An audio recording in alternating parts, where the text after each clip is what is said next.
এয়া হৈছে দিনটোৰ শিৰোনাম ষ্টুডিঅ'ত মই প্ৰাঞ্চল এতিয়া বিতং খবৰ মহানগৰীৰ হানি ট্ৰেপিংৰ ঘটনাত আৰু এজনক গ্ৰেপ্তাৰ কৰা হৈছে অভিযুক্ত নজৰুল আলীক গ্ৰেপ্তাৰ কৰিছে দিছপুৰ আৰক্ষীয়ে গুৱাহাটী ক্লাবৰ সমীপত গ্ৰেপ্তাৰ নজৰুল আলী শেহতীয়াকৈ চক্ৰটোৰ জালত পৰিছিল এজন যুৱক ভুক্তভোগী যুৱকজনৰ এজাহাৰৰ ভিত্তিত আৰক্ষীয়ে ৰুজু কৰিছিল গোচৰ গুৱাহাটী ক্লাবৰ পৰা হানি ট্ৰেপিং ঘটনাত জড়িত আৰু এজনক গ্ৰেপ্তাৰ কৰা হৈছে দিছপুৰ আৰক্ষীয়ে গ্ৰেপ্তাৰ কৰিছে নজৰুল আলীক এই চক্ৰটোৰ জালত পৰিছিল এজন যুৱক ভুক্তভোগী যুৱকজনৰ এজাহাৰৰ ভিত্তিতে আৰক্ষীয়ে ৰুজু কৰিছিল গোচৰ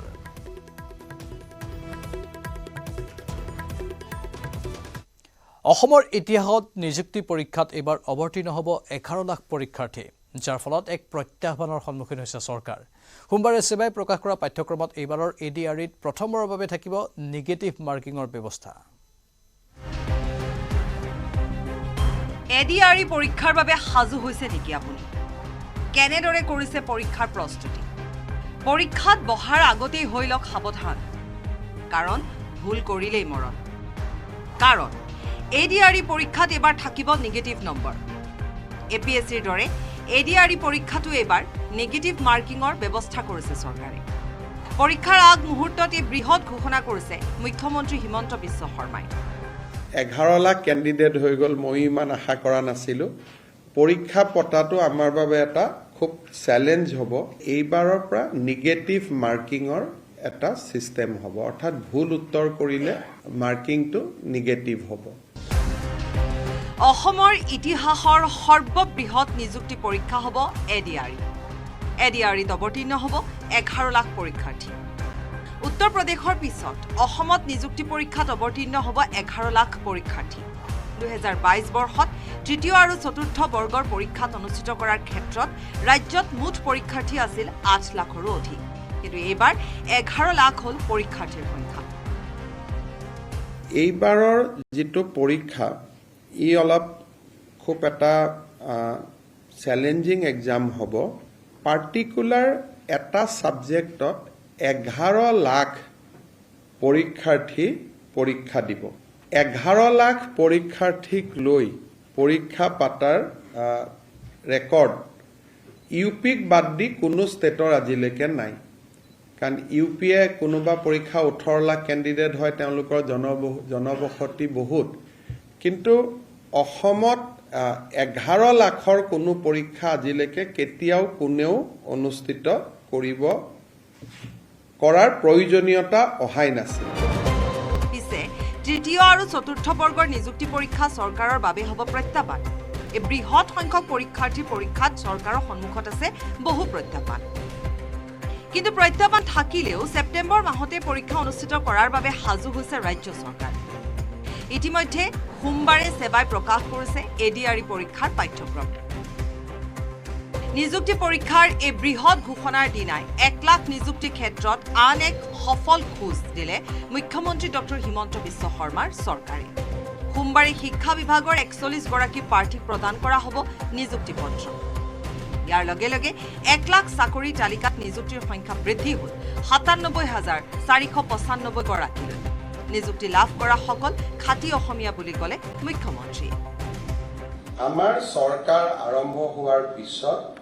97,454টা আমি নিযুক্তি দিয়াৰ প্ৰক্ৰিয়া আজি শেষ কৰিলো মই অসমৰ যিসকল সংবাদ মাধ্যমৰ সাংবাদিকে মনত কবাত খুদনি থাকে তেওঁলোকে নিযুক্তি পোৱা প্ৰত্যেক গৰাকী ছাত্ৰ ছাত্ৰী ডিএনএ পৰীক্ষা কৰি ল'বলৈ মই অনুৰোধ জনাম তেওঁলোক খাটি অসমীয়া হয় নে নহয় উল্লেখযোগ্য যে 1 লাখ নিযুক্তিৰ প্ৰতিশ্ৰুতি দিয়া মুখ্যমন্ত্ৰীয়ে নিযুক্তিৰ সংখ্যা 1,50,000লৈ বৃদ্ধি কৰাৰ লক্ষ্য লৈছে ইফালে 11 লাখ পৰীক্ষাৰ্থীৰে তৃতীয় আৰু চতুৰ্থ বৰ্গৰ পৰীক্ষা খেলিমেলি নোহোৱাকৈ কেনেকৈ আয়োজন কৰে সেয়া কিন্তু লক্ষণীয় হ'ব কেমেৰাত সঞ্জয় বৰাৰ সহযোগত হিৰক জ্যোতি মালাকাৰৰ report news 18 Assam north east গোৱালপাৰাত ব্যৱসায়িক গুলীয়াই হত্যা পুত্ৰৰ সন্মুখতে দুৰ্বৃত্তই হত্যা কৰি থৈ গ'ল ব্যৱসায়ী অশোক গোৱেলক এই ঘটনাক লৈ এতিয়াও ক্লুলেছ গোৱালপাৰা আৰক্ষী ইফালে গোৱালপাৰাৰ ঘটনাৰ পাছতে মুখ্যমন্ত্ৰীৰ গৃহ বিভাগ এৰি দিবলৈ দাবী জনালে সাংসদ ৰকিবুল হুছেইনে পুত্ৰৰ সন্মুখতে ব্যৱসায়িক গুলীয়াই হত্যা দুৰ্বৃত্তৰে যুঁজিও পিতৃৰ প্ৰাণ বচাব নোৱাৰিলে পুত্ৰই। ব্যৱসায়ী হত্যাকাণ্ডক লৈ ক্লুলেছ গোৱালপাৰা আৰক্ষী। দেওবাৰে সন্ধিয়া ধূপধৰা আৰু দুধনৈৰ পৰা ব্যৱসায়িক লেনদেন সামৰি এই পথেৰেই গোৱালপাৰাৰ ঘৰলৈ উভতিছিল ব্যৱসায়ী অশোক গোৱেল। লগত আছিল পুত্ৰ নয়ন গোৱেল আৰু গাড়ী চালকজন। কিন্তু শোলমাৰী কল্যাণপুৰত খাপ পিটি থকা দুৰ্বৃত্তৰ দলে শূন্য দূৰত্বৰ পৰা গুলীয়াই প্ৰাণ কাঢ়িলে ব্যৱসায়ী অশোক গোৱেলৰ।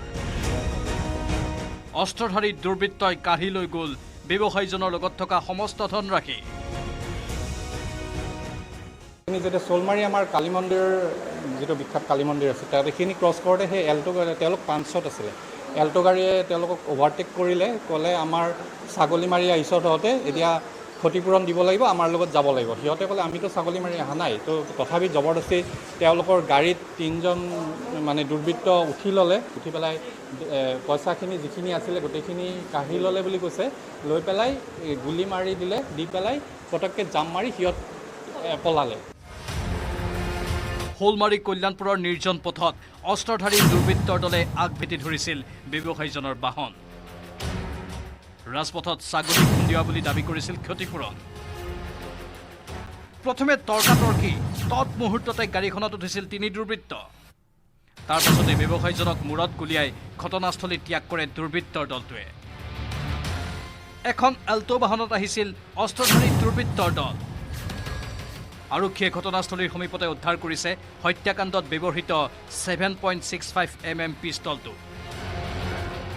চিচিটিভিত বন্দী হৈছে মৃত্যুৰ পূৰ্বে দুধনৈত উপস্থিত হোৱা ব্যৱসায়ীজনৰ দৃশ্য। গাড়ীৰ পাছৰ চিটত বহিছিল অশোক গোৱেল, চালকৰ কাষৰ আসনত বহিছিল পুত্ৰ। আৰু পুত্ৰ বৰ্তমানেও হস্পিটেলত চিকিৎসাধীন হৈ আছে অশোক গোৱেলৰ পুত্ৰ নয়ন গোৱেল। ক্লু এতিয়াই খুব প্ৰাৰম্ভিক হৈ আছে, প্ৰিলিমিনাৰী হৈ আছে, আৰু ক্লু আমি পোৱা নাই বুলিও নকওঁ, কিন্তু এতিয়াই ক'লে ইনভেষ্টিগেশ্যনটো জানেই আপোনালোকে চব, আপোনাৰ চেনেল চবে গম পাই যাব, আমাৰ কাৰণে এটা এফেক্ট হৈ যায়। সময়ত আমি ক'ম। পিষ্টল এটা আমি পাইছোঁ, য'ত ঘটনাটো হৈছিলে তাৰ এটা পিষ্টল পৰি আছিলে, সেইটো 7.65 পিষ্টল এটা আমি পাইছোঁ। সেইটো গাড়ীখন হোৱাইট কালাৰ সৰু গাড়ী বুলি কৈছে, তো সেইখন আমি চাৰ্টেইন কৰি আছোঁ, মানে মাৰুতিও হ'ব পাৰে, ইয়নো হ'ব পাৰে, I10ও হ'ব পাৰে, সৰু গাড়ী, লাইট ভেহিকেল।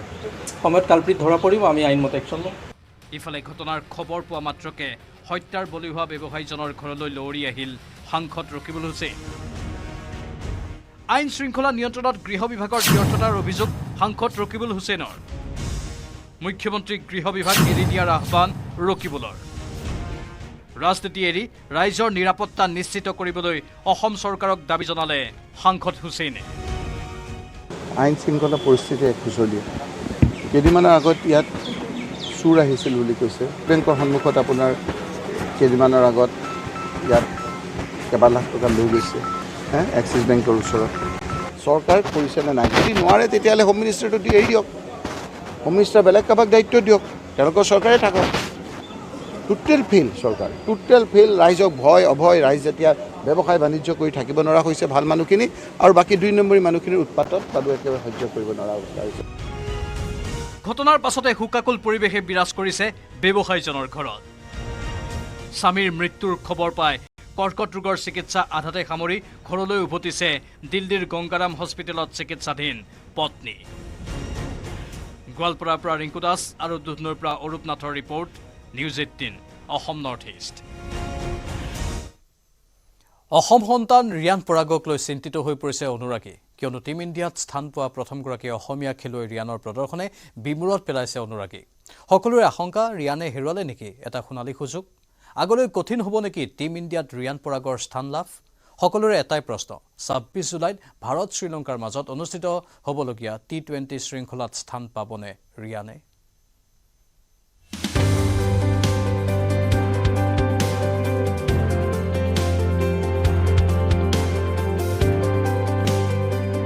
জিম্বাবুৱেৰ বিৰুদ্ধে অভিষেক ঘটোৱা ৰিয়ান পৰাগৰ পৰৱৰ্তী লক্ষ্য হ'ল শ্ৰীলংকা ভ্ৰমণ।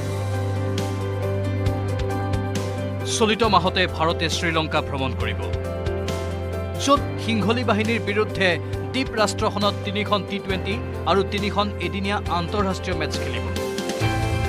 26 জুলাই, 27 জুলাই আৰু 29 জুলাইত হ'ব 3খন T20 মেচ। 1 আগষ্ট, 4 আগষ্ট আৰু 7 আগষ্টত ভাৰত শ্ৰীলংকাৰ মাজত আছে 3খন এদিনীয়া আন্তঃৰাষ্ট্ৰীয় মেচ।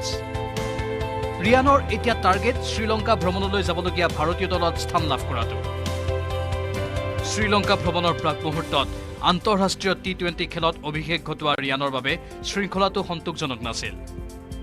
শৃংখলাটোত ৰিয়ানে 3খন মেচ খেলিছিল আৰু 2খন মেচত বেটিং কৰিছিল। এই 2খনতেই ৰিয়ানে সংগ্ৰহ কৰিছিল মুঠ 24 ৰান। প্ৰথমখনত 2 ৰান আৰু তৃতীয়খনত 22 ৰান কৰিছিল ৰিয়ানে। আপাততঃ ৰিয়ানৰ প্ৰদৰ্শন অতি সন্তোষজনক নাছিল জিম্বাবুৱে।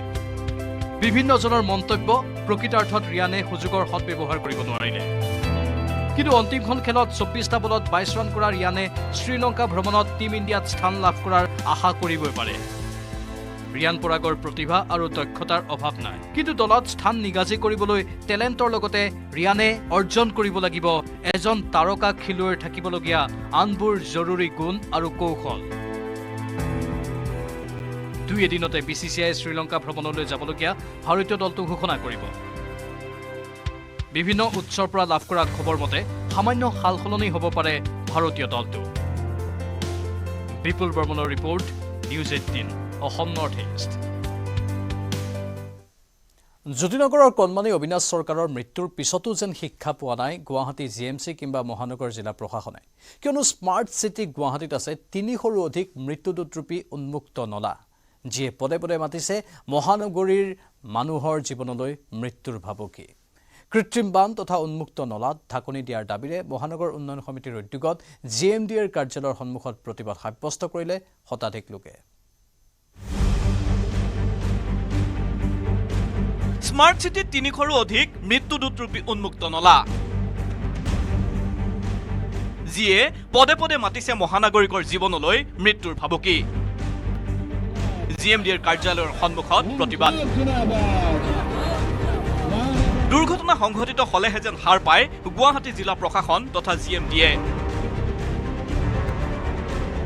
এটা দুটা নহয়, এতিয়াও মহানগৰীৰ প্ৰান্তে প্ৰান্তে আছে 3 শতাধিক মৃত্যুদূতৰূপী উন্মুক্ত নলা, যাৰ বাবে যিকোনো মুহূৰ্ততে সংঘটিত হ'ব পাৰে ভয়ংকৰ দুৰ্ঘটনা। জ্যোতিনগৰত সংঘটিত হোৱা অবিনাশ চৰকাৰৰ ঘটনা যেন তাৰেই জ্বলন্ত প্ৰমাণ। গুৱাহাটী মহানগৰীত থকা উন্মুক্ত নলাসমূহৰ সুব্যৱস্থা কৰাৰ দাবীত প্ৰতিবাদ মহানগৰ উন্নয়ন সমিতিৰ। GMDৰ সন্মুখত উত্তাল প্ৰতিবাদ কৰি স্মাৰকপত্ৰ প্ৰদান কৰে বিয়াগুম GMDয়ে। উল্লেখিত দাবী অনুসৰি অভিজ্ঞ ব্যক্তিৰ পৰামৰ্শৰে পানী নিষ্কাশনৰ বাবে উন্মুক্ত নলা নিৰ্মাণ কৰা, উন্মুক্ত নলাসমূহত শীঘ্ৰেই ঢাকনিৰ ব্যৱস্থা কৰা আৰু মেঘালয়ৰ পৰা বৈ অহা পানী 37 নং ৰাষ্ট্ৰীয় ঘাইপথৰ দক্ষিণ পাৰেৰে বোৱাই নিয়াৰ ব্যৱস্থা কৰা। ৰাইজে আৰু কিমান ক'ব? চুৰ গলে বুদ্ধি আৰু বৰষুণ গলে জাপিৰ দৰে বিয়াগুম GMDয়ে GMC বিভাগবোৰক কোনে দিব নীতি শিক্ষা? গুৱাহাটীৰ বিভিন্ন স্থানত থকা এনে মৃত্যুদূতৰূপী নলাবোৰে আপোনাৰ জীৱনলৈও যিকোনো সময়তে মাতি আনিব পাৰে ভয়াৱহ বিপদ। গতিকে আপোনাৰ সুৰক্ষাৰ দায়িত্ব আপোনাৰ হাতত। গুৱাহাটীৰ পৰা প্ৰিয়ব্ৰত গগৈৰ report, news 18 Assam north east. 3দিনীয়া কাৰ্যসূচীৰে গুৱাহাটীত উপস্থিত AICCৰ সাধাৰণ সম্পাদক জিতেন্দ্ৰ সিং।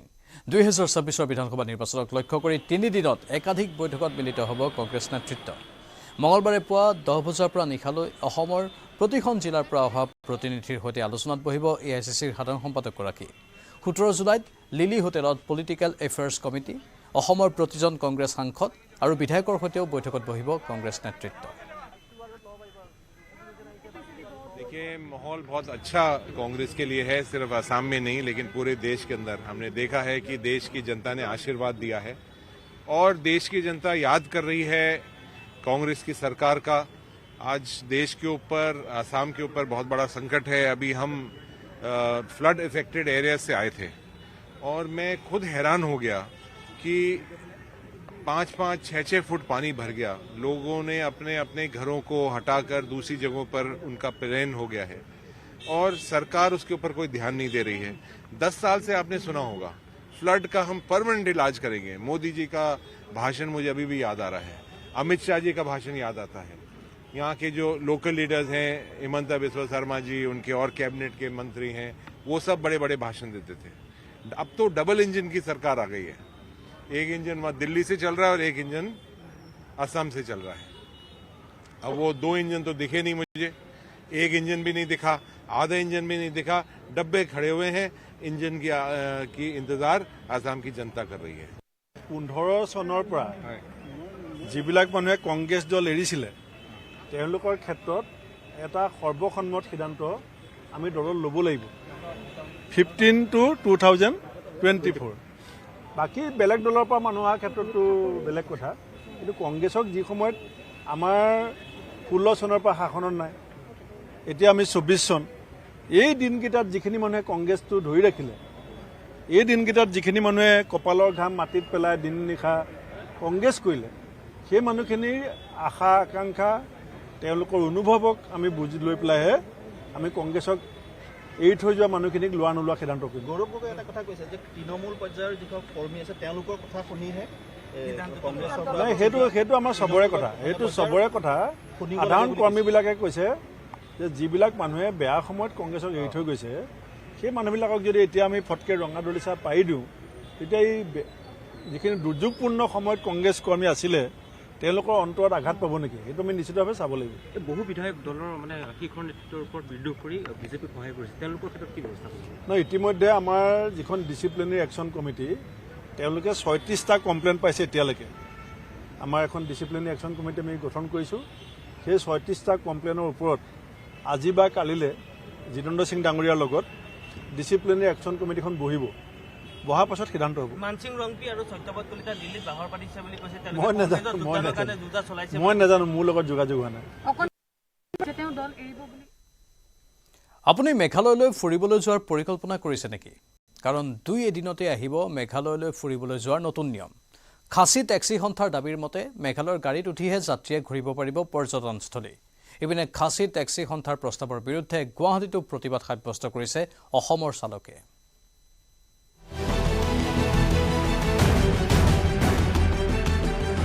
অল খাচী টুৰিষ্ট এছ'চিয়েশ্যনে যিদৰে এটা হতকাৰী সিদ্ধান্ত লৈছে তাৰ বিৰুদ্ধে কিন্তু গুৱাহাটী মহানগৰীত চালকসকলৰ মাজত প্ৰতিক্ৰিয়া অব্যাহত আছে। তেওঁলোকে যদি এইটো গৃহীত কৰে তেতিয়াহ'লে আমি আমাৰ মিটিঙত আমি এইটো সিদ্ধান্ত ল'ম যে আগত আমি কি পদক্ষেপ ল'ম আৰু আমি 3 ষ্টেট পাৰ্মিটটো লোৱা হৈছে গাড়ীখনত তো আমিতো তাত চলাম বুলিয়ে পাৰ্মিটটো লোৱা আছে। বাহিৰৰ পৰা পৰ্যটক আহে আমি যদি পৰ্যটকবোৰক আমি যদি ফুৰাব নোৱাৰোঁ তেনেহ'লে আমাক এই 3 ষ্টেটৰ পাৰ্মিট দিয়া কোনো মূল্যই নাই। 2 এদিনত আহিব মেঘালয়লৈ ফুৰিবলৈ যোৱাৰ নতুন নিয়ম। মেঘালয়ৰ গাড়ীত উঠিয়েই যাব লাগিব নেকি শ্বিলং ফুৰিব? শ্বিলঙত খাচী সন্থাৰ দাবীক লৈ গুৱাহাটীত চালকৰ প্ৰতিবাদ। তো এইটো আমি কেতিয়াও মানি নলওঁ, তেওঁলোকৰ যিটো এইটো আমাক বাধা কৰি আছে এইটো আমি মানি নলওঁ। অসমৰ চুবুৰীয়া মেঘালয়ৰ মনোমোহা প্ৰাকৃতিক দৃশ্য উপভোগ কৰাৰ ক্ষেত্ৰত আহিব নেকি নতুন বাধা? হয়, সদৌ খাচী মেঘালয় পৰ্যটক টেক্সি সন্থাৰ এক বৃহৎ দাবীক লৈ ক্ষোভিত আজি অসমীয়া চালক। 9 জুলাইত মেঘালয় চৰকাৰৰ হাতত প্ৰদান কৰা এইখন স্মাৰক পত্ৰক লৈ এতিয়া গুৱাহাটীত বিস্তৃত প্ৰতিক্ৰিয়া। মেঘালয়ৰ গাড়ীত উঠিহে যাত্ৰীয়ে ঘূৰিব পাৰিব পৰ্যটনস্থলী। খাচী টেক্সি সন্থাৰ মুকলি দাবী, কেৱল মেঘালয়ৰ স্থানীয় বাণিজ্যিক বাহনত উঠিহে ভাৰতীয় লোকে ফুৰিব পাৰিব ছাইটৰ চিন। অন্য ৰাজ্যৰ টুৰিষ্ট বাহন আগবাঢ়িব নোৱাৰিব শ্বিলং ISBTৰ পৰা। ক্ষোভত খুঙত ফাটি পৰিছে আজি গুৱাহাটীৰ কেব চালক সন্থা। শ্বিলঙত মৰা এই টিপাৰ যেন শিপা আহি পৰিছে গুৱাহাটীৰ খানাপাৰা পল্টন বজাৰত। খাচী টেক্সি সন্থাৰ প্ৰস্তাৱৰ বিৰুদ্ধে গুৱাহাটীত চালকৰ হুংকাৰ। একতা আমাৰো আছে, আমাৰো ইউনিয়ন আছে, আমাৰো একতা আছে। ইহঁতে যদি বন্ধ কৰে আমিও বন্ধ কৰি দিম। 3 ষ্টেট পাৰ্মিট বনাইছোঁ। মেঘালয় চৰকাৰ যদি নিজে আমাৰ ওপৰত অত্যাচাৰ কৰে তেতিয়াহ'লে আমি কিবা ডিচিজন ল'ম, কিন্তু পিছত ল'ম, আগে তেওঁ ভুল কৰক।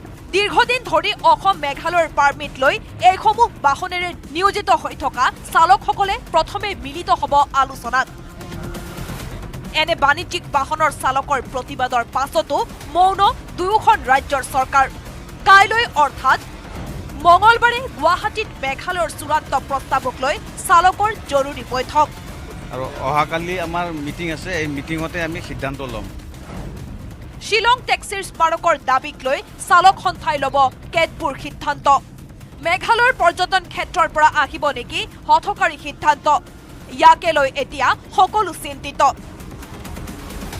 ভিডিঅ' জাৰ্নেলিষ্ট প্ৰভাস সিঙৰ সৈতে দীপাংকৰ দাস আৰু প্ৰিয়ব্ৰত গগৈৰ report, news 18 Assam north east. Lakh lakh টকা খৰচ কৰাৰ পাছতো এতিয়া দিশহাৰা হৈ পৰিছে কলিয়াবৰৰ বহু কৃষক। ব্ৰহ্মপুত্ৰৰ বানে তছনছ কৰিলে কলিয়াবৰৰ বৰঘুলিৰ বহু কৃষকৰ ফচল। জিকা, লাও, কোমোৰা, তিয়ঁহ সকলো নষ্ট কৰিলে ব্ৰহ্মপুত্ৰৰ বাঢ়নী পানীয়ে। বানত তছনছ কৃষকৰ সপোন। কলিয়াবৰৰ বৰঘুলিত কৃষকৰ অবৰ্ণনীয় পৰিস্থিতি। এয়া চাওক কলিয়াবৰৰ বৰঘুলিৰ পানীৰ তলত এনেদৰে পৰি ৰৈছে বিস্তৰ কৃষিভূমি।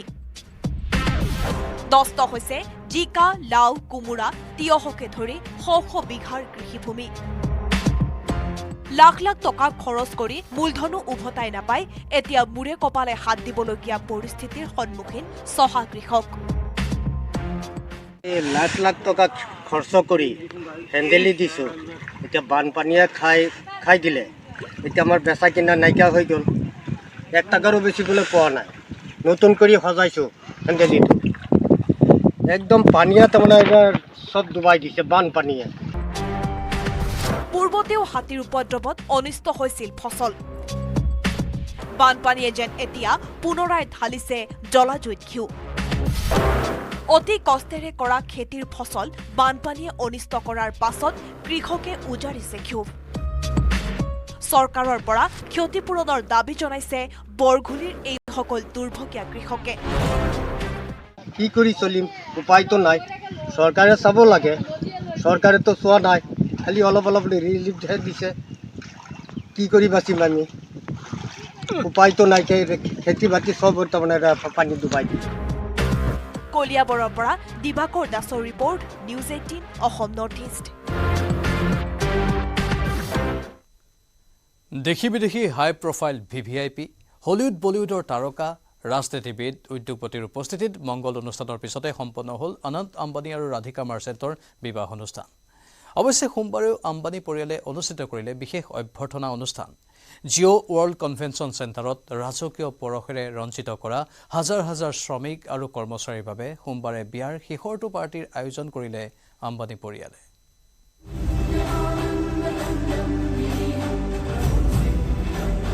মংগল উৎসৱতে শেষ হোৱা নাই অনন্ত ৰাধিকাৰ বিয়াৰ অনুষ্ঠান। সোমবাৰে আম্বানী পৰিয়ালৰ আন এক পাৰ্টিৰ আয়োজন। পাছে সোমবাৰৰ পাৰ্টিত নাথাকে কোনো তাৰকা অভ্যাগত। তেন্তে কোনে ভাগ ল'ব এই পাৰ্টিত?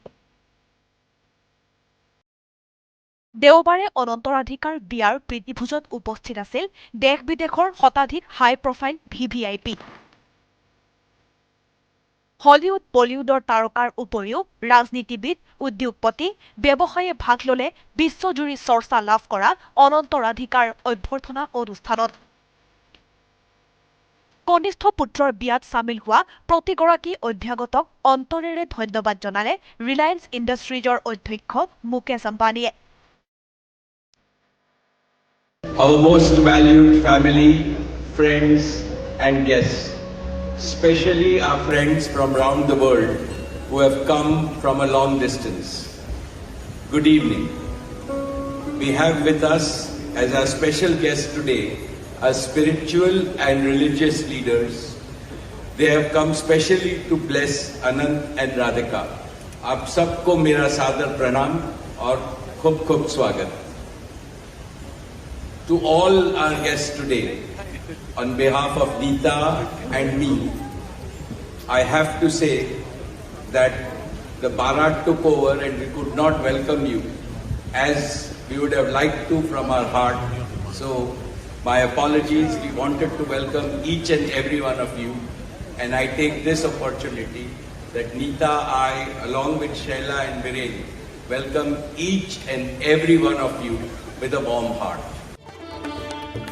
কি নাছিল এই অনুষ্ঠানত? এফালে তাৰকাৰ নাচ গান, আনফালে দুগৰাকী শংকৰাচাৰ্যৰ লগতে একাধিক পুৰোহিতৰ মংগল ধ্বনি। আনকি বিশ্বজুৰি খ্যাতি থকা শাস্ত্ৰীয় সংগীতৰ একাধিক শিল্পীয়ে সুৰৰ মূৰ্ছনাৰে মায়াময় পৰিৱেশৰ সৃষ্টি কৰিলে অনন্ত ৰাধিকাৰ বিয়াত।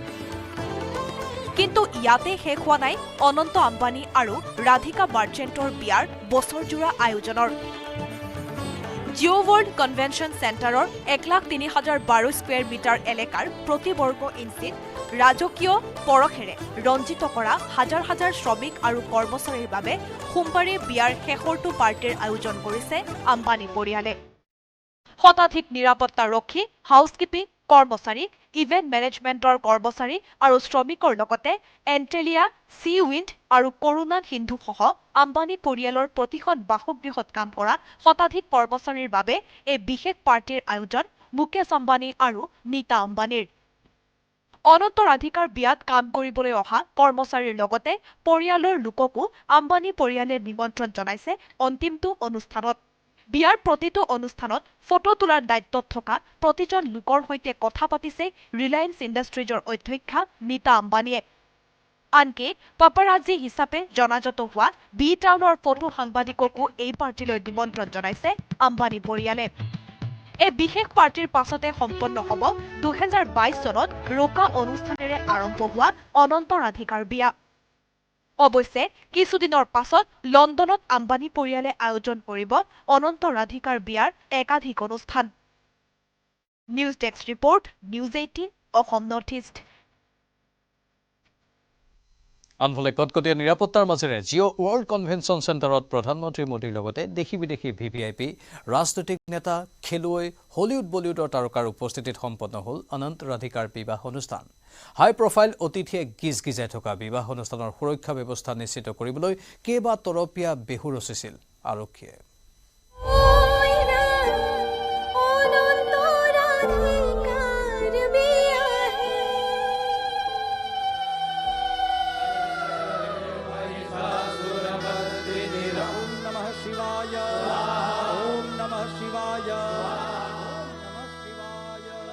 অনন্ত ৰাধিকাৰ বিয়াত নিখুঁত নিৰাপত্তা ব্যৱস্থা। প্ৰধানমন্ত্ৰী নৰেন্দ্ৰ মোদীৰ লগতে দেশ বিদেশৰ ৰাজনীতিক, খেলুৱৈ, হলিউড আৰু বলিউডৰ তাৰকা, বিশ্বজুৰি খ্যাতি থকা সংগীত শিল্পী চামিল হোৱা অনন্ত ৰাধিকাৰ বিয়াৰ নিৰাপত্তাক লৈ বিশেষভাৱে সাজু হৈছিল চোৰাংচোৱাৰ লগতে প্ৰতিটো নিৰাপত্তা সংস্থা। কেইবাদিনো ধৰি তৰণি নোপোৱা হৈছিল মুম্বাই পুলিচে। হাই প্ৰফাইল অতিথিয়ে গিজগিজাই থকা মায়ানগৰীৰ সুৰক্ষা ব্যৱস্থা নিশ্চিত কৰিবলৈ বিহু ৰচিছিল আৰক্ষীয়ে। শুভ বিবাহকে ধৰি আশীৰ্বাদ পৰ্ব আৰু মংগল উৎসৱ অনুষ্ঠিত হোৱা জিঅ' ৱৰ্ল্ড কনভেনশ্যন চেণ্টাৰৰ লগতে এণ্টিলিয়া, চি উইণ্ড আৰু কৰুণা সিন্ধুসহ আম্বানী পৰিয়ালৰ প্ৰতিখন বাসগৃহত নিৰাপত্তাৰক্ষীয়ে গঢ়ি তুলিছিল বিশেষ প্ৰট'কল। আনকি অভ্যাগতৰ বাবে পৃথকে পৃথকে QR কোডৰ লগতে কালাৰ কোডেড ৰিষ্টবেণ্ডৰ ব্যৱস্থা কৰিছিল আম্বানী পৰিয়ালে। প্ৰতিগৰাকী নিমন্ত্ৰিত অতিথিৰ মোবাইল নম্বৰত আদৰণিৰ দায়িত্বত থকা লোকে প্ৰেৰণ কৰিছিল নিৰ্দিষ্ট QR কোডৰ লগতে কালাৰ কোডেড ৰিষ্টবেণ্ড। 3 প্ৰকাৰৰ কালাৰ কোডেড ৰিষ্টবেণ্ড ব্যৱহাৰ কৰিছিল অনন্ত ৰাধিকাৰ বিয়া পৰিচালনা কৰা সংস্থাই। অতিকৈ হাই প্ৰফাইল অতিথিৰ হাতত তুলি দিয়া হৈছিল ৰূপালী ৰঙৰ এবিধ বিশেষ যতনৰ লগতে AR খোদিত বিশেষ উপহাৰ। এনে অতিথিৰ প্ৰৱেশৰ পথো আছিল পৃথক। শেষৰটো শ্ৰেণীৰ অতিথিৰ হাতত লেপটপ আকৃতিৰ এটা বাকচত 3টি ৰূপৰ মূৰ্তিৰ লগতে অৰ্পণ কৰা হৈছিল নিমন্ত্ৰণী পত্ৰ। বিয়ালৈ অহাৰ পূৰ্বে এখন গুগল ফৰ্ম কিংবা ইমেইল প্ৰেৰণ কৰিব লগা হৈছিল প্ৰতিগৰাকী অতিথিয়ে। বিয়াত নিজৰ উপস্থিতি নিশ্চিত কৰা অতিথিৰ মোবাইল নম্বৰত নিৰাপত্তাৰ দায়িত্বত থকা বিশেষ গোটে প্ৰেৰণ কৰিছিল QR কোড। তেতিয়াহে কালাৰ কোডেড ৰিষ্টবেণ্ড অনুসৰি ভিন ভিন প্ৰৱেশ পথেৰে জিঅ' ৱৰ্ল্ড কনভেনশ্যন চেণ্টাৰত প্ৰৱেশ কৰিছিল অভ্যাগতই। 12 জুলাইৰ শুভ বিবাহৰ দিনা প্ৰতিগৰাকী বলিউড তাৰকা, ক্ৰিকেটাৰ তথা ছেমছাঙৰ অধ্যক্ষ লী জিঅ' য়ং আৰু পত্নীৰ মণিবন্ধনত জিলিকি আছিল গোলাপী ৰঙৰ বন্ধনী। বিপৰীতে আশীৰ্বাদ পৰ্বত পিংকৰ পৰা ৰঙালৈ সলনি হৈছিল মণিবন্ধৰ ৰং। সেইদৰে জিঅ' ৱৰ্ল্ড কনভেনশ্যন চেণ্টাৰত নিয়োজিত শ্ৰমিক কৰ্মচাৰীৰ বাবে কালাৰ কোডেড ৰিষ্টবেণ্ডৰ ব্যৱস্থা আছিল পৃথক। অভ্যাগতৰ নিৰাপত্তাৰ বাবে এনে বিশেষ ব্যৱস্থাৰ সমান্তৰালকৈ হঠাৎ মুখামুখি হ'ব পৰা স্বাস্থ্যজনিত জৰুৰী অৱস্থা আৰু জুই লগাৰ দৰে দুৰ্ঘটনাৰ মোকাবিলা কৰিবলৈ বিশেষ ব্যৱস্থা লৈছিল আম্বানী পৰিয়ালে। যি ব্যৱস্থাত নিয়োজিত হৈ আছিল বিশেষভাৱে প্ৰশিক্ষিত সহস্ৰাধিক নিৰাপত্তাৰক্ষী আৰু কৰ্মচাৰী। News desk, news 18 Assam north east. আৰু এতিয়া চাওঁ আহক হেডলাইনছ। টপ হেডলাইনছ আগবঢ়াইছে Kingston educational institute. Imagine, innovate, inspire. CAAৰ অধীনত এতিয়ালৈ অসমত মাত্ৰ 8জনেহে কৰিছে আবেদন তাৰে কেৱল 2জনেহে দিছে সাক্ষাৎকাৰ মুখ্যমন্ত্ৰীয়ে এই তথ্য প্ৰকাশ কৰি ক'লে হিন্দু বাঙালীয়ে CAAত আবেদন কৰিবলৈ অমান্তি হৈছে প্ৰয়োজনত আদালতৰ দ্বাৰস্থ হ'বলৈ সাজু বুলি জনাইছে চৰকাৰক উন্নয়নৰ ৰেংকিঙত অসম বৰ্তমান গ্ৰীণ জোনত 2018ত উন্নয়নৰ ৰেংকিঙত ৰেড জোন আৰু 2019-20 চনত আছিল য়েল্লো জোনত সংবাদমেল পাতি মুখ্যমন্ত্ৰীৰ এই তথ্য প্ৰকাশৰ লগতে ক'লে বৰ্তমান অন্য ৰাজ্যৰ সমপৰ্যায়ত আছে অসম এডিআৰইৰ তৃতীয় চতুৰ্থ বৰ্গৰ পাঠ্যক্ৰম প্ৰকাশ জনতা ভৱনত আজি নিযুক্তি পত্ৰ প্ৰদান অনুষ্ঠান লোকসেৱা ভৱনৰ গ্ৰাউণ্ড ফ্ল'ৰৰ প্ৰেক্ষাগৃহত শিক্ষা বিভাগৰ 41গৰাকী প্ৰাৰ্থীক মুখ্যমন্ত্ৰীৰ নিযুক্তি পত্ৰ প্ৰদান 1,97,454 স্পৰ্শ কৰিলে নিযুক্তিৰ সংখ্যাই নিযুক্তি পত্ৰ প্ৰদানৰ পিছতে মুখ্যমন্ত্ৰীয়ে ক'লে সম্পূৰ্ণ মেধাৰ ভিত্তিত হৈছে নিযুক্তি আজিৰে পৰা 3দিনীয়াকৈ গুৱাহাটীত কংগ্ৰেছৰ ৰাজনৈতিক পৰিক্ৰমা কমিটিৰ বৈঠকত ভাগ ল'বলৈ গুৱাহাটীত উপস্থিত AICCৰ সাধাৰণ সম্পাদক জিতেন্দ্ৰ সিং PACৰ বৈঠকৰ পিছতে বৃহৎ সালসলনি হ'ব প্ৰদেশ কংগ্ৰেছত শীঘ্ৰে বিজেপি এৰি কংগ্ৰেছত যোগ দিব ডক্টৰ মান সিং ৰংপিয়ে দিল্লীত বাহৰ পাতি আছে বৈঠলাংশু সমষ্টিৰ 4বাৰৰ বিধায়কগৰাকী মান সিং ৰংপিৰ সৈতে চৰ্চাত বিজেপি নেতা বিনন্দ শইকীয়া আৰু অগপ নেতা সত্যব্ৰত কলিতাৰ নামো শিৱসাগৰত কেন্দ্ৰীয় জনজাতীয় পৰিক্ৰমা মন্ত্ৰী জুৱেল ওৰাম নিবৰ বান পৰিস্থিতিৰ বুজ ল'বলৈ আহিছে কেন্দ্ৰীয় মন্ত্ৰীগৰাকী শিৱসাগৰৰ জনজাতীয় অধ্যুষিত এলেকাও ভ্ৰমণ কৰিব ওৰামে পুৱাই ঐতিহাসিক শিৱদৌলত জুৱেল ওৰামৰ পূজা অৰ্চনা গোৱালপাৰাৰ শোলমাৰী কল্যাণপুৰত ব্যৱসায়িক গুলীয়াই হত্যা দুৰ্বৃত্তৰ পুত্ৰ তথা বাহন চালকৰ সন্মুখতে দুৰ্বৃত্তই গুলীয়াই হত্যা কৰিলে ব্যৱসায়ী অশোক গোৱেলক ব্যৱসায়ীজনক হত্যা কৰি দুৰ্বৃত্তই লৈ গ'ল টকাৰ বেগ অশোক গোৱেলৰ চালকৰ ওপৰত সন্দেহ পৰিয়ালৰ ঘটনাস্থলীৰ কাষতে উদ্ধাৰ পিষ্টলটো মাটিয়াৰ বৃদ্ধা ধৰ্ষণকাণ্ডৰ মূল অভিযুক্ত গ্ৰেপ্তাৰ ধৰ্ষণকাৰী আজিজুৰ ৰহমানক ইছলামপুৰৰ বাসগৃহৰ পৰা গ্ৰেপ্তাৰ মাটিয়া আৰক্ষীৰ এগৰাকী 70 বছৰীয়া বৃদ্ধাক ধৰ্ষণ কৰি হত্যাৰ চেষ্টা চলাইছিল আজিজুৰ ৰহমানে ধৰ্ষণকাণ্ডৰ 24 ঘণ্টাৰ ভিতৰতে লম্পট আজিজুৰক গ্ৰেপ্তাৰ আমেৰিকাত গুলীৰে নহয় বেলট বাকচত কৰা হয় মতানৈক্যৰ সমাধান প্ৰাক্তন মাৰ্কিন ৰাষ্ট্ৰপতি ডোনাল্ড ট্ৰাম্পৰ ওপৰত হোৱা আক্ৰমণৰ পিছতে এই মন্তব্য ৰাষ্ট্ৰপতি জো বাইডেনৰ গুলীচালনাৰ পাছতো নিৰ্বাচনী সভাৰ সূচী সলনি নকৰে বুলি স্পষ্ট কৰি দিলে ডোনাল্ড ট্ৰাম্পে অন্তঃপুৰীত ইউৰোপ আৰু দক্ষিণ আমেৰিকাৰ দুই ফুটবল বিশ্বৰ ফুটবল যুঁজৰ ইউৰো কাপত স্পেইনৰ খিতাপ দখলৰ বিপৰীতে কোপা আমেৰিকাৰ নতুন চেম্পিয়ন আৰ্জেণ্টিনা আঘাতৰ বাবে অশ্ৰুসিক্ত নয়নেৰে আধাতে খেলপথাৰ এৰিলে আৰ্জেণ্টিনাৰ অধিনায়ক লিঅনেল মেছিয়ে টপ হেডলাইন্স আগবঢ়াইছে Kingston educational institute imagine innovate inspire Donald ট্ৰাম্পৰ ওপৰত প্ৰাণঘাতী আক্ৰমণৰ পিছতে সমগ্ৰ আমেৰিকাতে বিৰাজ কৰি আছে তীব্ৰ উৎকণ্ঠাই পিছে ট্ৰাম্পেই নহয় আমেৰিকাত বহুবাৰ হৈছিল বহু নেতাৰ ওপৰত এনেধৰণৰ প্ৰাণঘাতী আক্ৰমণ য'ত মৃত্যু ঘটিছিল 5জনকৈ নেতাৰ দেওবাৰৰ ট্ৰাম্পৰ ঘটনাক লৈ সৰ্বমুঠ 12জনকৈ ৰাষ্ট্ৰপতিৰ সন্মুখীন হৈছে এনে অঘটনৰ ট্ৰাম্পে নহয় প্ৰথম পূৰ্বতেও শক্তিশালী বহু নেতাৰ ওপৰত চলিছিল এনে বৰ্বৰ আক্ৰমণ হত্যাকাৰীৰ হাতৰ পৰা সাৰি যোৱা নাছিল আমেৰিকা যুক্তৰাষ্ট্ৰৰ ৰাষ্ট্ৰপতি প্ৰাক্তন ৰাষ্ট্ৰপতি আনহে নালাগে মেজৰ পাৰ্টিৰ ৰাষ্ট্ৰপতি পদৰ প্ৰাৰ্থীও বহুবাৰ এনে প্ৰাণঘাতী আক্ৰমণ হৈছিল 5জনকৈ নেতাৰ মৃত্যু ঘটিছিল আমেৰিকা যুক্তৰাষ্ট্ৰৰ ৰাষ্ট্ৰপতি হিচাপে কাৰ্যনিৰ্বাহ কৰা ৰাষ্ট্ৰপতিৰ ভিতৰত 12জনেই এনে অঘটনৰ সন্মুখীন হৈছে কাৰোবাৰ প্ৰাণ গৈছিল ঈশ্বৰৰ কৃপাত আন কাৰোবাৰ প্ৰথমপি প্ৰাণ বাচিছিল চন 1835 এণ্ড্ৰিউ জেকসন ৰিচাৰ্ড লৰেন্সে গুলিয়াবলৈ চেষ্টা কৰিছিল প্ৰাক্তন ৰাষ্ট্ৰপতিগৰাকীক কিন্তু দুয়োটা গুলিয়ে ভুল দিশত ফুটিছিল প্ৰথমপি প্ৰাণ ৰক্ষা পৰিছিল এণ্ড্ৰিউ জেকসনৰ অৱশ্যে ৰাষ্ট্ৰপতি এণ্ড্ৰিউ জেকসনে বেটেৰে আক্ৰমণ কৰিছিল ৰিচাৰ্ডক চন 1865 আব্ৰাহাম লিংকন জন নামৰ এটা ঘাতকে হত্যা কৰিছিল ৰাষ্ট্ৰপতি লিংকনক লিংকনৰ সমান্তৰালভাৱে আন কেইবাজনো উচ্চপদস্থ নেতা আছিল সিদিনা জনৰ টাৰ্গেট চন 1881 জেমছ এ গাৰফিল্ড ৰাষ্ট্ৰপতি গাৰফিল্ডক চাৰ্লছ জে গুইটেয়ে গুলিয়াইছিল গুৰুতৰভাৱে আহত হয় ৰাষ্ট্ৰপতিগৰাকী চিকিৎসালয়ত ভৰ্তি কৰোৱা হয় যদিও ৭৯ দিনৰ ভিতৰত মৃত্যুক সাৱটি লয় গাৰফিল্ডে। চন 1901 উইলিয়াম মেককিনলিক লিয়ন কেজলগুজৰ গুলীত প্ৰাণ গৈছিল উইলিয়াম মেককিনলিকৰ। চন 1912 থিওডৰ ৰুজভেল্ট ৰাষ্ট্ৰপতি হোৱাৰ ঠিক কিছুদিন পাছতে এখন সভাত মানসিকভাৱে বিকাৰগ্ৰস্ত লোকৰ গুলীত গুলীবিদ্ধ হৈ পৰে ৰুজভেল্ট। কথম্পি প্ৰাণ ৰক্ষা পৰে ৰুজভেল্টৰ। চন 1933 ফ্ৰেংকলিন ডি ৰুজভেল্ট জুছেপ্পে জাংগাৰাইৰ গুলীত বিদ্ধ হৈ পৰিছিল ৰুজভেল্ট। কথম্পি প্ৰাণ ৰক্ষা পৰে ৰাষ্ট্ৰপতিগৰাকীৰ। চন 1950 হেৰি এছ ট্ৰুমেন জাতীয়তাবাদী পুৱেৰ্টো ৰিকানে চেষ্টা কৰিছিল ট্ৰুমেনক হত্যা কৰিবলৈ, কিন্তু প্ৰাণ ৰক্ষা পৰিছিল ট্ৰুমেনৰ। চন 1963 জন এফ কেনেডি কেনেডিক হত্যা কৰিছিল লিয়ে। তাৰ পাছতে ৰাষ্ট্ৰখনত শোকৰ বন্যা। চন 1975 গেৰাল্ড ফৰ্ড কথম্পি প্ৰাণ ৰক্ষা পৰিছিল ফৰ্ডৰ। দুৰ্বৃত্তৰ টাৰ্গেটত থাকিও মৃত্যুৰ দুৱাৰদলিৰ পৰা উভতি আহে ফৰ্ড। চন 1981 ৰনাল্ড ৰেগান জন হিংকলি জুনিয়ৰে ৰাষ্ট্ৰপতি ৰেগানক গুলীয়াইছিল।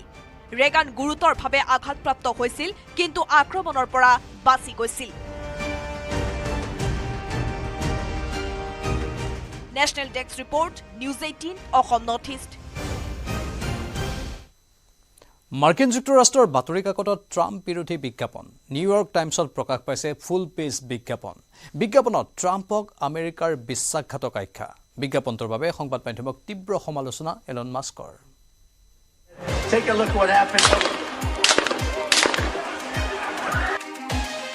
নেতৃত্বৰ পৰীক্ষাত অসফল ডোনাল্ড ট্ৰাম্প। ট্ৰাম্পে আমেৰিকাবাসীক বিশ্বাসঘাতকতা কৰিছে। নৱেম্বৰৰ যি নিৰ্বাচন, এই নিৰ্বাচনত ট্ৰাম্পক ভোট নিদিব। এই আহ্বান মাৰ্কিন যুক্তৰাষ্ট্ৰৰ এখন আগশাৰীৰ বাতৰি কাকত।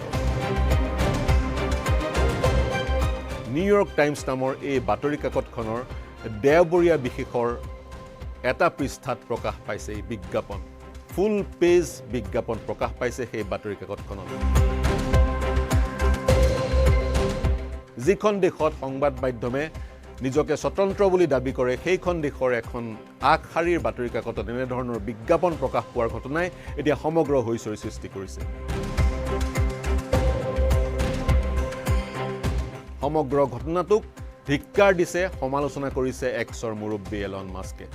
এলন মাস্কে নিজৰ এক্সৰ একাউণ্টত এই ঘটনাক ঘৃণনীয় বুলি আখ্যা দিছে। তেওঁ লগতে কৈছে তেওঁৰ জীৱনলৈ ভাবুকি আহিছিলে টেছলাৰ যি টেক্সাছৰ মুখ্য কাৰ্যালয়, সেই কাৰ্যালয়ৰ পৰা মাথো 20 কিলোমিটাৰ নিলগত এজন ব্যক্তিক অস্ত্ৰসহ গ্ৰেপ্তাৰ কৰা হৈছিল, আৰু সেই ব্যক্তিজনে এলন মাস্কৰ হত্যাৰ অপচেষ্টা চলাইছিল বুলি তেওঁ ক'ব খুজিছে। মাস্কে মুকলিবুৰীয়াকৈ ট্ৰাম্পক সমৰ্থন আগবঢ়াইছে, আৰু ট্ৰাম্পৰ যি নিৰ্বাচনী প্ৰচাৰ, সেই প্ৰচাৰতো তেওঁ অনুদান আগবঢ়াইছে।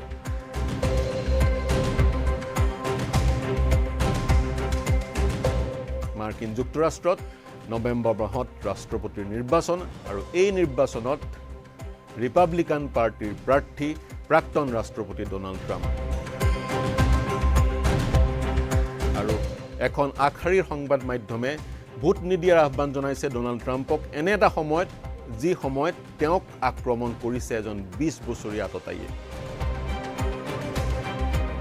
প্ৰথমপি ডোনাল্ড ট্ৰাম্পৰ গাত গুলি নালাগিল, ৰক্ষা পৰিল তেওঁ, কিন্তু সেই ঘটনাৰ প্ৰভাৱ মাৰ নাযাওঁতেই আন এক ঘটনা ঘটিছে। সংবাদ মাধ্যমত এনেধৰণৰ বিজ্ঞাপন প্ৰকাশ পাইছে। অনাগত সময়ত সংবাদ মাধ্যমৰ এই বিজ্ঞাপনে কেনেদৰে প্ৰভাৱ বিস্তাৰ কৰে সমগ্ৰ নিৰ্বাচনী প্ৰক্ৰিয়াত, সেয়া লক্ষণীয় হ'ব। ৰিপাব্লিকান পাৰ্টিৰ প্ৰাৰ্থী ট্ৰাম্পক বিৰুদ্ধাচৰণ কৰিছে ডেম'ক্ৰেটিক পাৰ্টিৰ বৰ্তমানৰ ৰাষ্ট্ৰপতি জো বাইডেনে।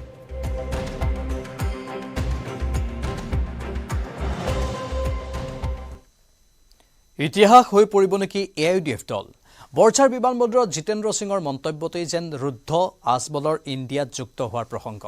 জিতেন্দ্ৰ সিঙৰ সুৰতে সুৰ মিলাই ভূপেন বৰাই ক'লে বাঘ হাতীৰ লগত কথা পতাৰ যুক্তি নাই অৱশ্যে টাইগাৰ আকৌ আহি আছে বুলি দেওবাৰে আজমলে মাৰিছিল ফুটনি ইতিহাসত নাম লিপিবদ্ধ হ'ব AIUDF দলৰ जो AIUDF वो बहुत पहले था उसका इतिहास में नाम लिख दिया जाएगा বিজেপিৰ লগত ঐক্যবদ্ধভাৱে অসমীয়াক বিশ্বাসঘাতকতা কৰিলে আজমলে बीजेपी के साथ मिलकर आसामी लोगों को धोखा दिया है इतिहास में लिखा जाएगा he is gone for ever এয়া বৰঝাৰ বিমানবন্দৰত উপস্থিত হৈ আজমলক উদ্দেশ্য কৰি AICCৰ নেতা জিতেন্দ্ৰ সিঙৰ মন্তব্য tiger will come back football যিমানেই জোৰত মাৰিব সিমানেই ওপৰলৈ যাব দুশ্মনে যিমান আমাৰ ওপৰত লাগি থাকিব আমি ওপৰত যাম ফুটবল যিমান আপুনি নিচে মাৰিব সিমানেই ওপৰত যাম জ্ঞান কম আছে ভূপেন বৰা যি পাৰ্টিৰ প্ৰেচিডেণ্ট 10জন 18জন MLA হৈছে 3জনলৈকে MP হৈছে তেখেত যদি কয় বোলে মই নাছিলোঁ এইটো আমাৰ ক'ব নোৱাৰা তেখেতৰ জ্ঞানৰ কমি আছে তেখেতে জ্ঞানটো শুদ্ধ কৰিব লাগে ধুবুৰীৰ বানপীড়িত অঞ্চল পৰিদৰ্শন কৰি দেওবাৰে এই মন্তব্য কৰিছিল প্ৰাক্তন সাংসদ বদৰুদ্দিন আজমলে আজমলৰ প্ৰশ্ন ভূপেন বৰাৰ উত্তৰ আমি বাঘ হাতীৰ লগত নুযুঁজো মানুহৰ লগতে পাৰি ৰণত নামিব আমিতো মানুহ আমি ৰাইজৰ সেৱক আমিতো আৰু বাঘ হাতীৰ লগত যুঁজিবলৈ নাযাওঁ এতিয়া লক্ষণীয় হ'ব পানী জৰা ফুকা কৰি ভাগৰি পৰা বদৰুদ্দিন আজমলৰ কি হ'ব ভৱিষ্যত bureau report news 18 Assam north east আজিও জলবন্দী শিলচৰৰ 26 নম্বৰ ৱাৰ্ডৰ বাসিন্দাসকল টুলুঙা নাৱেই অঞ্চলটোৰ বাসিন্দাৰ যাতায়াতৰ একমাত্ৰ ভৰসা অঞ্চলবাসীয়ে লাভ কৰা নাই বান সাহায্য অসহায় লোকসকলৰ খবৰ ল'বলৈ আহৰি পোৱা নাই স্থানীয় বিধায়ক সাংসদে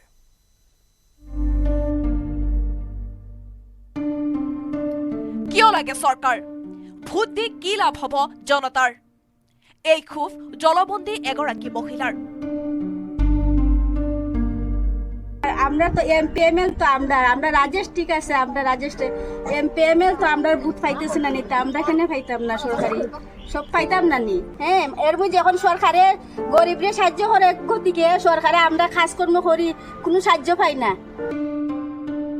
বছৰৰ দ্বিতীয়টো বানে তছনছ কৰি থৈ যোৱা এয়া শিলচৰ চহৰ বহু স্থানত বান শুকাল যদিও বিগত 10-15 দিনে বানৰ সৈতে সহবাস কৰি আছে শিলচৰ চহৰৰ 26 নং ৱাৰ্ডৰ বাসিন্দাসকলে থাৰ্মকলৰ ভূৰ অথবা এখন টুলুঙা নাও নহলে অচল হৈ পৰে জলবন্দী লোকসকলৰ দৈনন্দিন জীৱন দিনৰ দিনটো শ্ৰম কৰি নিশাটো হলে বানে জৰাজীৰ্ণ কৰি থৈ যোৱা বোকা পানীৰে পৰিপূৰ্ণ ঘৰটোত জিৰণি লয় অসহায় লোকসকলে চৰকাৰী সাহায্যটো দূৰৰ কথা খবৰ ল'বলৈও আহৰি পোৱা নাই স্থানীয় বিধায়ক অথবা সাংসদে সাহায্যৰ নামত লাভ কৰা নাই এটা ফুটা কৰিও অতদিন থেকে আইছি এই জল ঘরের মধ্যে ঢুকছে আর একবারে বিল্ডিং আয়া ঢুকছে আমরা কোনো লিলিগুলো কিচ্ছু পাই না না আমরা রেশন কেউ দিছে না এর আগতেই কেউ দিছে না না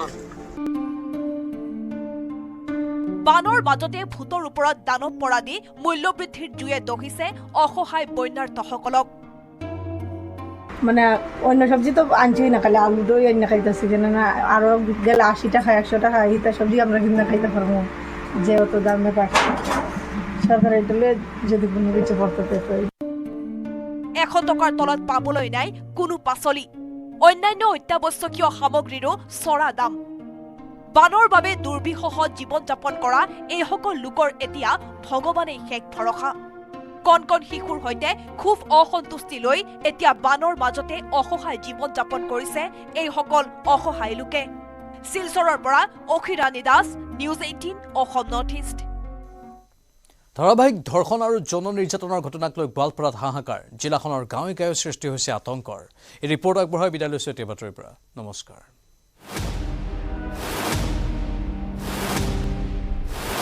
গাঁৱে গাঁৱে ঘূৰিছে যৌন নিৰ্যাতনকাৰী লম্পটৰ টাৰ্গেট অকলশৰীয়া কিশোৰী যুৱতী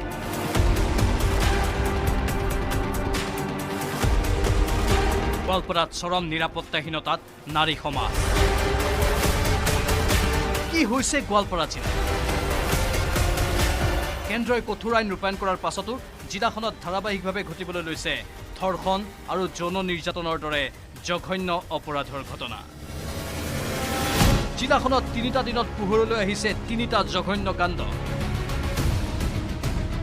জিলাখনত চুৰি ডকাইতিৰ ঘটনাৰ দৰে দৈনিক ঘটিছে যৌন নিৰ্যাতনৰ ঘটনা ৰাজপথ অথবা অন্য স্থানটো দূৰৰে কথা গোৱালপাৰাত খুদ ঘৰৰ ভিতৰতো সুৰক্ষিত নহয় নাৰীসকল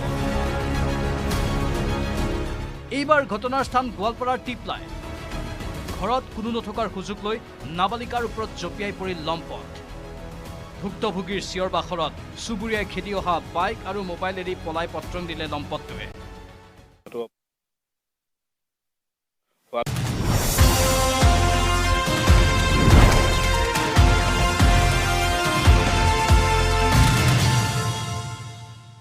এইটো মাইথান ষ্টিল নহয়